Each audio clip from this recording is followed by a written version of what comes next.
Hello guys, welcome back to my channel earth mom Dehradun. मैं हूं ज्योति और वेलकम है आप सभी का मेरे चैनल में। अगर इस वीडियो के माध्यम से आप चैनल में नए जुड़े हैं तो जल्दी से चैनल को सब्सक्राइब जरूर कीजिए। साथ में नीचे एक बेल नोटिफिकेशन है, उसको भी हिट कर दीजिए ताकि मेरे आने वाली हर वीडियो का नोटिफिकेशन आप सभी को सबसे पहले मिल जाए। उसी के साथ मेरा एक और रिएक्शन चैनल है अर्थ मॉम रिएक्शन के नाम से, जल्दी से आप लोग उसे भी सब्सक्राइब कर दीजिए। थोड़ा सा प्यार वहां भी बरसाइए और आप लोगों को उस चैनल का लिंक भी मेरी कम्युनिटी पोस्ट में इसी चैनल के मिल जाएगा।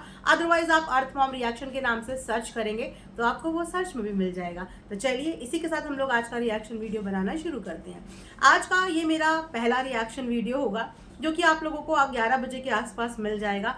दिल खुश हो रहा है ये रिएक्शन वीडियो बनाते हुए। और जैसे कि मैंने व्हाइट कलर का सूट पहना तो व्हाइट अपने आप में सुकून शांति का साइन होता है और उसी शांति सुकून के साथ आज का रिएक्शन वीडियो बनाते हुए मुझे खुद भी दिल से बहुत सुकून हो रहा है। क्या आप लोग गेस कर सकते हैं कि मैं किस चीज़ पर रिएक्शन देने वाली हूँ? अगर आप लोगों ने वीडियो थंबनेल से ही जज कर ली है तो जल्दी से कमेंट सेक्शन में बता देना, अदरवाइज मैं वीडियो में आगे बता ही दूंगी। और वीडियो को पूरा ज़रूर देखना। तो चलिए विदाउट एनी फर्दर डिले हम लोग आज का एक ब्यूटीफुल पीसफुल रिएक्शन वीडियो शुरू करते हैं। तो जस्ट मैंने अभी इंस्टाग्राम पे सपना का एक रील देखा, सपना को डांस करते हुए देखा। ऐसा नहीं है कि सपना को फॉर द फर्स्ट टाइम हमने डांस करते हुए देखा हो, इससे पहले भी सपना को हमने डांस करते हुए देखा है और इनफैक्ट स्टार्टिंग से ही देखा है। जब सपना टिकटॉक या म्यूजिकली पे काम करती थी ना, वो उस समय से डांस करती है और ये चीज़ हमें सबको बहुत पहले से पता है कि सपना के अंदर एक डांसिंग की कला है, एक टैलेंट है डांस का। लेकिन आज जब इंस्टाग्राम पे सपना को डांस करते हुए देखा ना तो बहुत सुकून मिला। सुकून के साथ साथ अपना ही इंस्टाग्राम पोस्ट शेयर करते हुए, स्टोरी शेयर करते हुए कुछ लिखा भी है वहाँ पे सपना ने। जल्दी से आप लोगों के लिए पढ़ के सुना देती हूँ और यहाँ पे लगा भी दूंगी तो आप लोग देख के सुन सकते हैं, पढ़ सकते हैं, मतलब रिएक्शन वीडियो सुन सकते हैं और इस पोस्ट को ऊपर स्क्रीन में पढ़ सकते हैं। सबसे लिए गुड न्यूज़ है, बहुत जल्दी एक न्यू चैनल स्टार्ट करने वाली हूँ। सबसे पहले तो मैनी कॉन्ग्रेचुलेशन सपना, आपकी इस गुड न्यूज़ में मुझे लगता है कि जितने भी लोग सपना को प्यार करते हैं वो ये न्यूज़ सुन के एक्चुअली में बहुत गुडी फील कर रहे होंगे और आपको बहुत सारा कॉन्ग्रेचुलेशंस। और बिल्कुल इस नए चैनल को आप बिल्कुल शुरू कीजिए। वैसे कुछ लोगों को पता है मुझे डांस का बहुत शौक था, बिल्कुल पता है। इनफैक्ट जो लोग सपना को पहले से भी नहीं देखते थे ना, उनको भी ये बात पता है कि सपना को डांस का बहुत शौक था।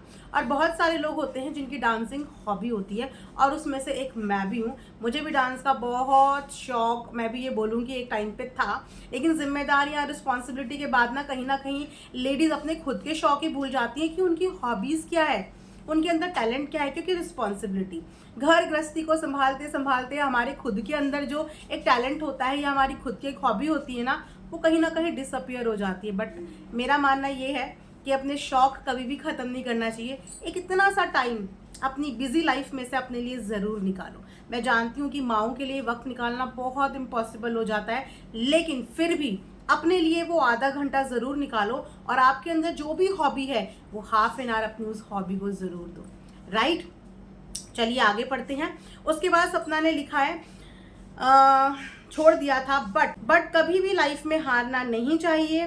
सुख दुख लाइफ का एक हिस्सा है और लोग क्या बोलते हैं इसकी टेंशन भी वही लोगों को लेने दो। सो आई एम हैप्पी कि खुद को बदल पा रही हूँ। जो मेरी जैसी सिंगल पेरेंट है, एक बात बोलूँ, लाइफ ना एक बार मिलती है, अपने बच्चों के लिए खुद के लिए जियो। बहुत ही अच्छा मैसेज यहाँ पे सपना ने उन तमाम सिंगल पेरेंट के लिए भी दिया है जो कहीं ना कहीं अपने दुख में ये भूल जाते हैं कि ज़िंदगी से एक इंसान चला गया है, लेकिन उसी इंसान की बहुत प्यारी निशानी आपके पास होती है और आपको उस निशानी को भी खुश रखने का पूरा हक होता है। और एक परिवार और बच्चे तभी खुश होते हैं जब उनके पेरेंट्स खुश होते हैं। कभी भी जिस घर में पेरेंट्स खुश नहीं होते ना, उस घर के बच्चे भी खुश नहीं रह पाते। उन बच्चों का बचपन भी ना बहुत ख़राब हो जाता है। इसीलिए स्पेशली काउंसिल करा जाता है कि पेरेंट्स को कभी झगड़ना नहीं चाहिए, कभी घर में ऐसा एटमॉस्फेयर क्रिएट नहीं करना चाहिए कि बच्चों के मासूम से दिल पे इस चीज़ का गहरा असर पड़ जाए। उसी तरीके से जब एक सिंगल पेरेंट, एक माँ होती है ना, तो उसके ऊपर मम्मी और पापा दोनों की जिम्मेदारी हो जाती है। साथ ही साथ बच्चों की भी बहुत बड़ी जिम्मेदारी हो जाती है कि बच्चों को कभी भी ऐसा फील ना हो कि मेरी माँ भीड़ में सबसे अलग क्यों है, बाकी एक अलग जिंदगी जी रहे हैं लेकिन मेरी माँ की लाइफ ऐसी क्यों है। मतलब बच्चों के मासूम दिल में बहुत सारे सवाल पैदा होते हैं। तो माँ की मुस्कान पे ना बच्चे भी मुस्कुराते हैं। इसीलिए दुख होता है इंसान को, लेकिन अपने बच्चों के लिए ज़रूर ज़रूर मुस्कुराइए और अपने लिए भी मुस्कुराइए, क्योंकि आपकी एक मुस्कुराहट से आपके बच्चों की ज़िंदगी जुड़ी है। और बिल्कुल सपना ने यहाँ पे बोला कि आप लोगों को टोकने वाले, रोकने वाले, जज करने वाले आपको इर्द गिर्द बहुत लोग मिलेंगे, क्योंकि ये सोसाइटी ऐसी ही है। इस सोसाइटी में जजमेंटल लोग बहुत ज़्यादा हैं। वो आपकी एक हंसने को भी जज करते हैं, आपके चलने को भी जज करते हैं, आप क्या खा रहे हैं, कैसे खा रहे हैं, हर उस चीज़ को जज किया जाता है। और ख़ासकर जब आप एक सोशल मीडिया का हिस्सा होते हो ना, तब तो आपको यहाँ पे बहुत तरीके के लोगों के साथ डील करनी पड़ती है। बहुत सारी मेंटालिटी के लोग आपको अपने इर्द गिर्द मिलते हैं, जो आपके हर कदम पे आपको ये एहसास दिलाने की कोशिश करेंगे कि हाँ तुम कैसे डांस कर सकती हो, तुम तो एक विडो हो, हाँ तुम कैसे डांस कर सकती हो, तुम तो एक, आप समझ रहे हो, ऐसे बहुत सारे लोग जज करने के लिए मिलेंगे। लेकिन कभी उनकी मत सुनो, क्योंकि आप कोई गलत काम नहीं कर रहे हो, आप चोरी नहीं कर रहे हो, आप कोई क्राइम नहीं कर रहे हो। डरना उसे चाहिए, शर्मिंदगी उसे महसूस होनी चाहिए जो गलत काम और क्राइम कर रहा हो। लेकिन अगर कोई इंसान काम अपनी मेहनत से कर रहा हो तो वो काम गलत नहीं होता। उस काम को फिर चाहे एक सुहागिन स्त्री करे या फिर वो करे जिसका सुहाग नहीं है, क्योंकि जीने का हक हर किसी को है। किसी के जाने से ज़िंदगी ख़त्म नहीं होती। जो इंसान इस दुनिया से चला गया वो चला गया, लेकिन जो इंसान इस दुनिया में सांसें ले रहा है उसको अपनी सांसें खुशी से लेने का पूरा पूरा हक यहाँ पे होना चाहिए। और यह सपना की इस डांसिंग वाली जर्नी से आप जानते हैं कि कितने सारे फ़ायदे हो सकते हैं। वो फ़ायदे इसीलिए हो सकते हैं क्योंकि कहीं ना कहीं डांस एक आर्ट भी है और डांस एक थेरेपी भी है। म्यूज़िक, डांस, ये आपको इतना सुकून देते हैं, प्लस आपकी बॉडी को भी फिट रखते हैं। एक तरीके की एक्सरसाइज है, एक तरीके की आर्ट है और एक तरीके का मेडिटेशन है, जो आपको फिजिकली और मेंटली फिट रखने में हेल्प करता है और इंसान बिजी रहता है। और जब इंसान अपने खुद के पैशन को फॉलो कर रहा होता है ना, तो उसका डेडिकेशन उस चीज़ की तरफ ज़्यादा होता है, क्योंकि वो चीज़ें वो अपनी खुशी से कर रहा होता है और ये पैशन उसके अंदर होता है। जैसे कि सपना के अंदर डांसिंग का पैशन है, तो डेफिनेटली ये जो चैनल है सपना का, ये उन तमाम सिंगल मॉम के लिए भी एक इंस्पिरेशन होगा कि अगर सपना मुस्कुरा के अपनी ज़िंदगी अपने बच्चों के लिए आगे बढ़ सकती है तो आप लोग भी बढ़ सकते हैं। अगर वो अपने बच्चों के लिए खुश रह सकती है तो आप लोग भी रह सकते हैं। उसकी ज़िंदगी में क्या क्या उतार चढ़ाव नहीं आए, क्या क्या चीज़ें नहीं हुई, लेकिन उसके बाद भी वो अपने आप को मोटिवेट करके अगर वापस से अपनी ज़िंदगी की शुरुआत कर रही है, तो उसने भी अपने आप को एक मौका दिया, तो आप सब भी अपने आप को एक मौका दें। स्पेशली जिनके साथ भी लाइफ में ऐसी ट्रेजेडी हुई है और वो इन चीज़ों से टूट गए हैं ना, तो एक बार अपने आप को भी मौका दें, अपने आप को भी खुश रहने का मौका दें। वैसे तो मैक्सिमम लोग सपना को बहुत प्यार और बहुत सपोर्ट कर रहे हैं, सपना की इस न्यू जर्नी को लेके, लेकिन वहीं पे कुछ लोग, जो मैंने बोला ना, जिन्हें सिर्फ और सिर्फ नफरत करनी आती है, जिन्हें मैटर नहीं करता कि सामने वाले ने आपका कुछ गलत किया भी है या नहीं, वो बस एक हेट वाली फीलिंग अपने अंदर लेके बैठे होते हैं, तो उन्हें हर चीज़ में नफरत करना है और हर चीज़ को गलत दिखाना है। वो ये ठान के आते हैं कि सपना को बस गलत लिखना है, वो लाइफ में कुछ अच्छा भी करे तो बस उसको गलत लिखना है। वो इसी मोटिव से आते हैं और वो इस मोटिव से आए भी, लेकिन उनकी संख्या नज़र भी नहीं आ रही थी। इतनी कम संख्या थी ऐसे लोगों की। ये अब यही तो कर सकती है ये, क्योंकि इसके अंदर और कुछ है ही नहीं, और कुछ इसे करना ही कहाँ आता है। अब तो ये सिर्फ नाच ही सकती है। अगर नाचना इतना आसान है तो भगवान ने ये कला सबके अंदर क्यों नहीं दी है? जो कला होती है ना, चाहे वो डांस की हो, चाहे वो सिंगिंग की कला हो, या कोई भी कला हो, बहुत कम लोगों के पास होती है। हर किसी के पास हर कला नहीं होती है ना। तो वो लोग ब्लेस्ड होते हैं जिनको भगवान की तरफ से कोई कला गिफ्ट के रूप में मिलती है, कोई आर्ट गिफ्ट के रूप में भगवान की साइड से मिलती है। वो लोग ब्लेस्ड होते हैं। तो शायद वही लोग दूसरों को डांस करता हुआ देख के नचनिया बोलेंगे या अलग अलग तरीके की बातें करेंगे, जिन्हें शायद आर्ट ही नहीं पता होगी, या जिनकी ज़िंदगी में कोई रंग ही नहीं होंगे, जिनकी ज़िंदगी में कोई रंग ही नहीं होंगे, या ये बोले कि जिनको पैर का एक स्टेप भी उठाना नहीं आता होगा, वो दूसरों को डांस करता हुआ देख के उसे यही बोलेंगे कि नचनिया, है ना।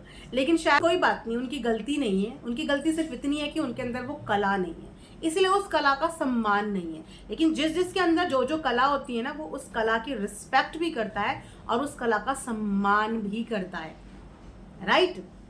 अब यहाँ पे रही बात सपना के टैलेंट की, तो सपना के अंदर टैलेंट की कोई कमी नहीं है। हाँ, वो अलग बात है कि आपके पास वो आंखें नहीं है देखने के लिए, और अगर आप अपने खुद के अंदर एक बार झांक के देखेंगे तो एक बार कंपेयर कर लेना। वैसे ज़रूरत नहीं है कि आपके खुद के अंदर कितने टैलेंट है। सपना को हमने व्लॉगिंग में देखा है, सपना के अंदर डांस का टैलेंट है, ये तो आपने खुद ही कमेंट करके जिन्होंने नेगेटिव लिखा है उन्होंने बता ही दिया। सपना के अंदर कुकिंग का टैलेंट है, वो खाना भी बहुत अच्छा बना लेती है।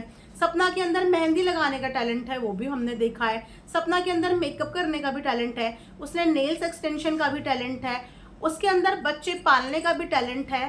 तो क्या टैलेंट नहीं है?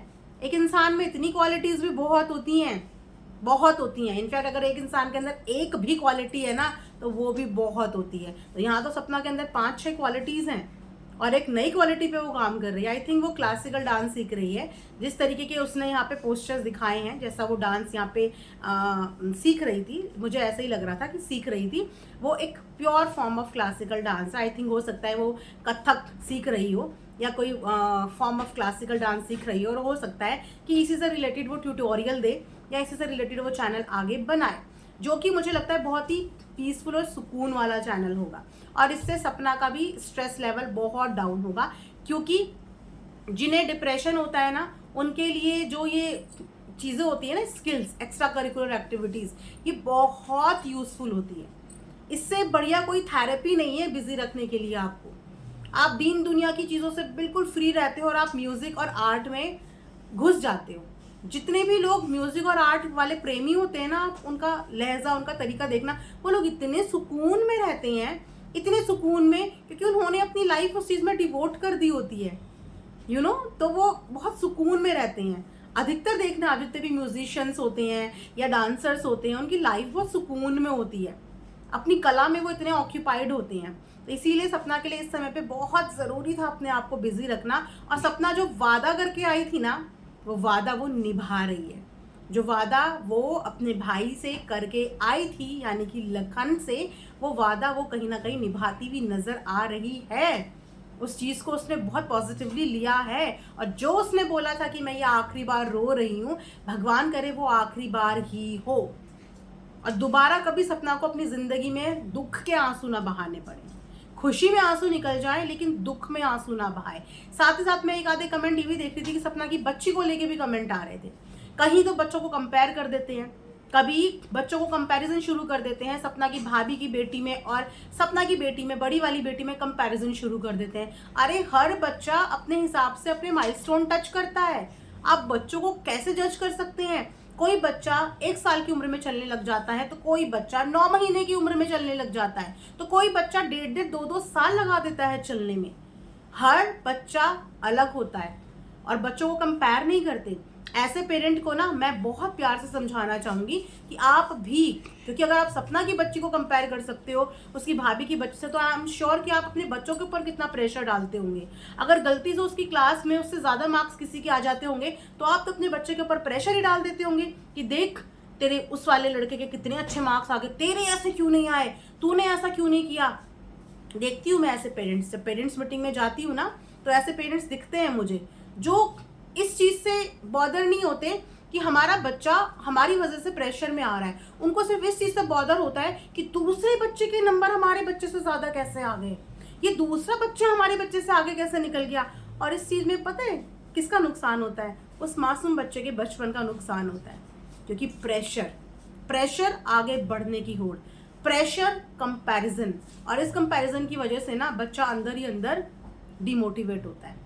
और शायद ये कमेंट्स करके आप वही करना चाह रहे हो। वो तो बहुत अच्छी बात है कि सपना के बच्चे अभी इतने बड़े नहीं हुए कि वो कमेंट्स पढ़ लें और पढ़ के उन्हें ये फील हो, और फिर कल को उन दोनों कजन्स के बीच में इस चीज़ को लेके कॉम्प्लेक्स डेवलप हो जाए कि इसको ऐसा बोल रहे हैं, मुझको ऐसा बोल रहे हैं। मतलब मात्र 4 साल की बच्ची, 4-5 साल की उसकी बच्ची होगी मात्र, उसको कंपेयर कर रहे हो आप सामने वाले से। कुछ बच्चे स्वभाव में नॉटी होते हैं तो कुछ बच्चे स्वभाव में बहुत ज़्यादा इंट्रोवर्ट होते हैं, कोई एक्सट्रोवर्ट होते हैं। हर बच्चा अलग है, हर बच्चा, कम ऑन, एटलीस्ट बच्चों को तो छोड़ दो। साथ में उस बच्ची ने 10 मिलियन वाली बात क्या बोल दी, इसका भी बवाल मच रहा था। देखो अब अपनी बच्ची को यूज़ करेगी 10 मिलियन के लिए, अब उसका इस्तेमाल करके करवाएगी 10 मिलियन। अब उसके नाम से उसकी चीज़ से चैनल बनाएगी और देखो अपने आप को फेमस कराएगी, अपने फ़ायदे के लिए अपने बच्चों का इस्तेमाल कर रही है। तो यहाँ पे मैं आपको करेक्ट कर दूँ, फ़ायदा अगर सपना ये काम करके कोई अचीव कर लेती है ना 10 मिलियन भी, तो उसमें सपना का फ़ायदा नहीं है, क्योंकि वो अपने बच्चों को पाल रही है। जिन बच्चों को आप कह रहे हो ना कि यूज़ कर रही है, वो जो सपना फेम कमाएगी और जो सपना पैसा कमाएगी ना, वो उन्हीं बच्चों के भविष्य पे लगाने वाली है। वो ये पैसा खाएगी नहीं, या वो पैसा अपने साथ बांध के नहीं ले जाएगी। वो ये मेहनत, ये जो कमाएगी, वो अपने बच्चों पर ही लगाने के लिए कमा रही है, उनके फ्यूचर के लिए ही कमा रही है। एक माँ कभी बच्चों का यूज़ करती है क्या? एक माँ जो कि सिंगल पेरेंट है और जिसके पास सिर्फ एक ही सोर्स ऑफ इनकम है, सोशल मीडिया, वो अपने बच्चों का यूज़ करेगी? वो अपने बच्चों के लिए काम कर रही है, अपने बच्चों के लिए ही काम कर रही है। पैसा कमाएगी तो बच्चों पे ही लगाएगी, फेम मिलेगा तो अपने बच्चों को अच्छा भविष्य देगी। कैसे कैसी बातें आप लोग करते हैं, थोड़ा गहराई से सोचा तो करो कि यूज हो रहा है या बच्चों के लिए वो औरत मेहनत कर रही है अकेली। व्लॉगिंग चैनल संभालना आसान नहीं होता। वीडियो को खुद से हैंडल करना, शूट करना, एडिट करना, प्रमोशंस देखना, ये सब आसान नहीं होता। लेकिन वो फिर भी ये सब चीज़ें कर रही है, अपने आप को मोटिवेट कर रही है। और बच्चे अगर खुशी से 10 मिलियन बोल भी रहे हैं तो कौन सी बड़ी बात है? बच्चों से प्यार करते करते अगर 10 मिलियन हो गए तो बहुत अच्छी बात है ना, उसके बच्चों का अच्छा भविष्य बन जाएगा। और अगर आप लोगों का कंट्रीब्यूशन रहा तो आपको भगवान की ब्लेसिंग मिलेगी कि आपने उन छोटे बच्चों के बारे में सोचा, उनकी खुशी के बारे में सोचा और सब्सक्राइब कर दिया। मतलब बच्चों को भी जज, प्लीज, बहुत हो गया। अब वो अपनी लाइफ में काफ़ी अच्छे पॉजिटिविटी के साथ मूव ऑन कर चुकी है। अगर मैं बोलूँगी कि आप अच्छी बातें नहीं लिख सकते उसके लिए, तो आप भद्दी और बुरी बातें भी मत लिखो। आप नहीं सपोर्ट कर सकते, मत करो, लेकिन आप किसी को डिमोटिवेट करने में मदद मत करो, क्योंकि मोटिवेशन बहुत ज़रूरी है। और ख़ासकर ऐसी लेडीज़ के लिए मोटिवेशन बहुत ज़रूरी है जो डिप्रेशन की कहीं ना कहीं शिकार है। आई होप कि आप मेरी इस बातों को समझ पा रहे हो। इसी के साथ ये रिएक्शन वीडियो हम यहाँ पे एंड करते हैं। सपना के लिए आप में से कितने लोग खुश हैं, जल्दी से कमेंट सेक्शन में प्यारे प्यारे कमेंट्स के साथ उसे ज़रूर मोटिवेट कीजिए। मिलेंगे नेक्स्ट वीडियो में, तब तक अपना ढेर सारा ख्याल रखिए। Thanks for watching earth mom Dehradun.